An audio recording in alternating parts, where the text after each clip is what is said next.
আসসালামু আলাইকুম। আশা করছি সবাই ভালো আছেন।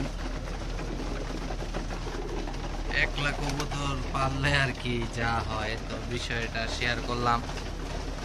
কাজের কারণে অনেক সময় বাড়িতে ফিরতে লেট হয়ে যায়, সন্ধ্যা হয়ে যায়। এই যে একটু একটু আলো রয়েছে আমার ফ্ল্যাশ লাইট অন করা। তো এই যে এই সময় এসে কবুতরকে খাবার দিয়েছি, এগুলো খেয়ে ফেলেছে। এই যে এগুলো খাচ্ছে এখনো।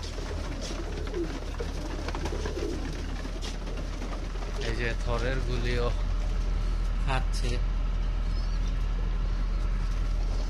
তো মনে করলাম এই জিনিসটা শেয়ার করা দরকার।